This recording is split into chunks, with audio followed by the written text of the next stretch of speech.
on Care Kids News. I decided to make a steam bike because no one else had ever done it. We're all steamed up over a replica of an old and very rare bike. Wow, that was cool. And as hot as it gets, we're at a fire service training session. You can feel heaps of heat from this far away.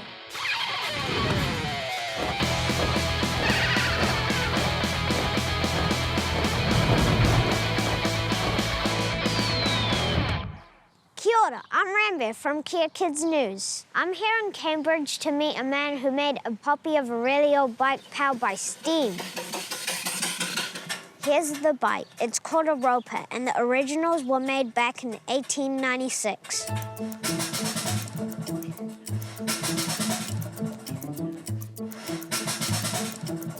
Wow, that was cool. And this is the man who made it. Hi, Nigel. Pleased to meet you. Can you show us the bike? The wheels are 28-inch wheels. That's what drives it along the road, and as it goes along, it looks like this. So this side's the water pump, that side's the motor and crank, and the steam and exhaust all comes out the back. The top part of the bike is the water tank, and the wooden part from down below is all wood covering the foilo, and you control your bike by these levers, brake, throttle. Wow, that's amazing. Before we light the steam bike up, we put water in. Then next we put in kindling. Then we light the kindling. When the fire's hot enough, we put coal in. And that builds pressure to 200 pounds. Once we've got that pressure, we can drive down the road. This is Brendan, Nigel's son. He's gonna be riding the bike today.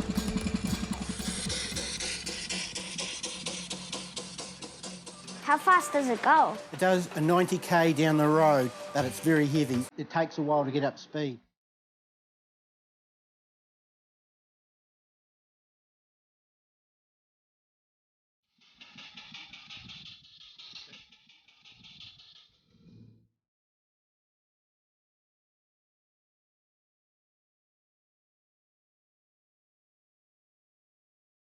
And it's very high to sit on it, so when you slow down to get off, it's a real art getting off it.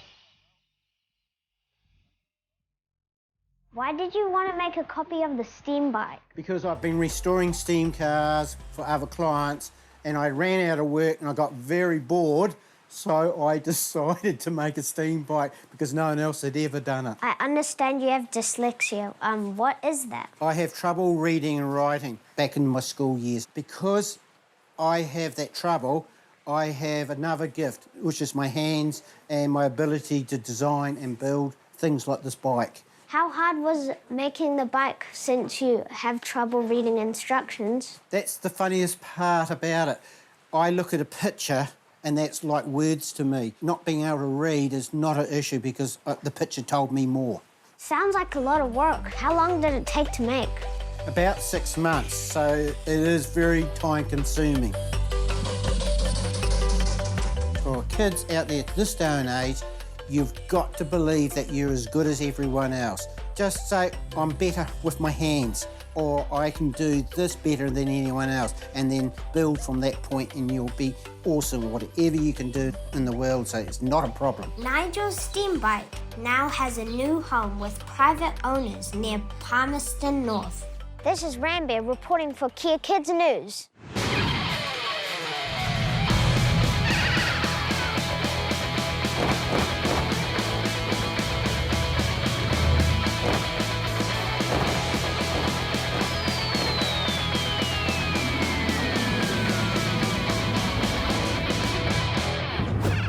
Kia ora, it's Isabel here, reporting from Care Kids News.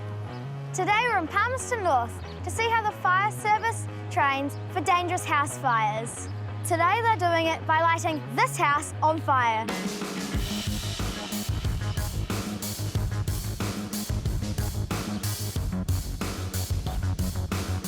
So why are you guys burning the house down? We get donated houses to burn down for training so that our volunteers from all over our region get exposure to what it's actually like when they get called to do it back home in their own communities. been on fire for a while, but now the whole thing's just ignited. How important is this training? So this training's really important. It takes all our new firefighters that come into the stations throughout our communities and shows them what it's actually like when a house catches fire. Then when they go to one for their first time for real, they've got all the experience that we've given them here today to fall back onto to keep themselves safe.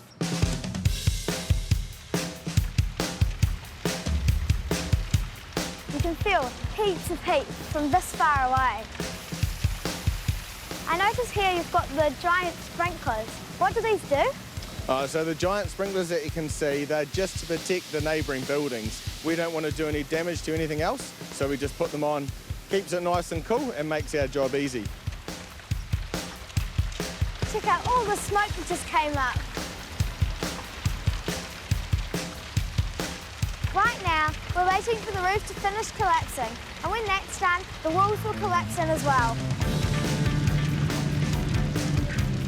So the house is pretty much collapsed. What happens to it next? So now we'll just let it burn all the way down to the ground, and then later on a few firefighters will come and put the hot spots out, and then we'll all go home. I can't believe how quickly that house turned into rubble. If you spot a fire, get out fast and let them do the job. It's Isabel here, reporting from Care Kids News.